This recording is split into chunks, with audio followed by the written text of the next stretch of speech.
तो आज हम समझते हैं दर्पण के बारे में। दर्पण होता क्या है? दर्पण कांच की बनी एक ऐसी वस्तु है जिसके एक पृष्ठ पर लेपन किया जाता है और यह हमें किसी भी अन्य वस्तु का प्रतिबिंब को देखने में सहायता प्रदान करता है या किसी भी अन्य वस्तु के प्रतिबिंब को बनाता है। ठीक है।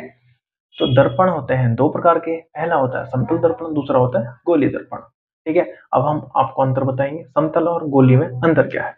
तो देखिए, हम देखते हैं दर्पण। दर्पण तो आपको पता है क्या होता है। दर्पण के होते हैं दो प्रकार। पहला होता है समतल और दूसरा होता है गोली। ठीक है। गोली नाम से ही पता चल रहा है कि ये किसी गोल भाग का हिस्सा है।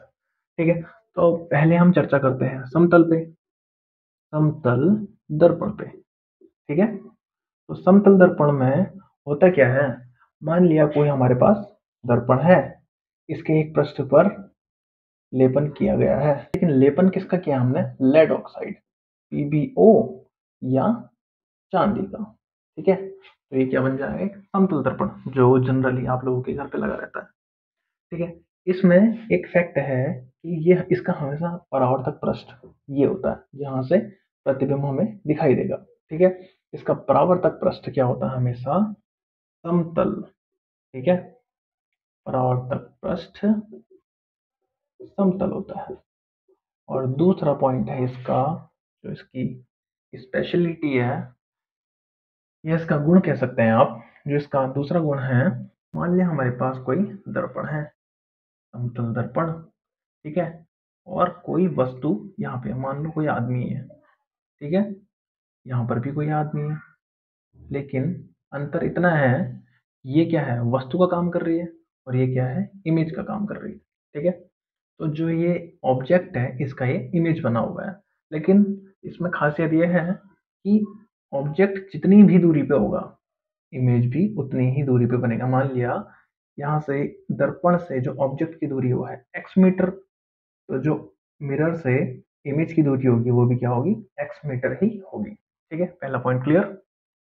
अब दूसरा पॉइंट क्या कहता है, मान लिया कि ये व्यक्ति चल रहा है x स्पीड से, x मीटर पर सेकंड की स्पीड से, तो जिसका प्रतिबिंब चलता हुआ प्रतीत होगा हमें 2x मीटर पर सेकंड की स्पीड से। ठीक है। दूसरा पॉइंट हो गया। अब थर्ड पॉइंट इसका क्या कहता है हमसे? थर्ड पॉइंट ये कहता है कि अगर हमें किसी भी वस्तु का पूरा प्रतिबिंब चाहिए, किसी भी वस्तु का पूरा प्रतिबिंब मतलब संपूर्ण प्रतिबिंब जितनी उसकी हाइट है, उसका पूरा प्रतिबिंब अगर हमें चाहिए, उसके लिए हमें क्या करना पड़ेगा? जो मिरर की हाइट होगी, मतलब कि दर्पण की हाइट होगी, जो दर्पण की ऊंचाई होगी, वो वह कम से कम कितनी होनी चाहिए? कम से कम वस्तु की आधी, वस्तु की ऊंचाई की आधी होनी चाहिए। ठीक है।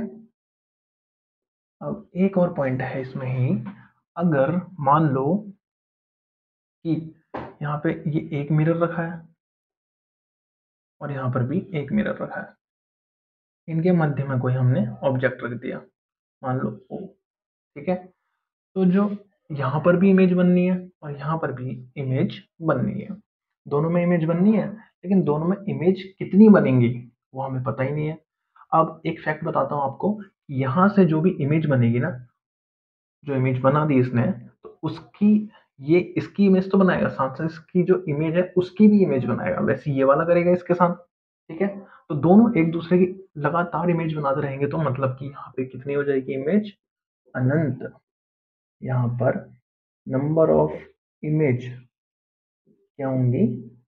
अनंत होंगी, जिसे कहते हैं हम इनफाइनाइट। ठीक है। और एक पॉइंट और है यहाँ पे, मान लो कि यही जो वस्तु है ये हमने थीटा एंगल पे रखी है। ठीक है। थीटा एंगल पे रखी है, तब हम कहेंगे कि वस्तु की इमेज कितनी बनेगी, कितने इसके प्रतिबिंब बनेंगे। अगर दो समतल दर्पणों के बीच कोई वस्तु थीटा कोण पर रखी जाए, तो उससे बनने वाले इमेजेस की संख्या क्या होगी? इमेजेस की संख्या क्या होगी? Number of image equal to क्या होता है?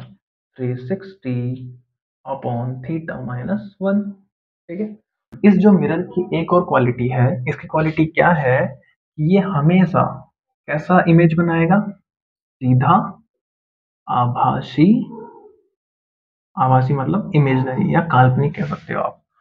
और थर्ड पॉइंट है वस्तु के आकार के समान, आकार के समान प्रतिबिंब बनाएगा। ठीक है, तो आई होप आप पूरा समतल दर्पण समझ चुके हैं। तो आपका समतल दर्पण हो गया कंप्लीट। आप अगर समझ गए हो तो आप इसको अपनी भाषा में परिभाषित कर सकते हैं।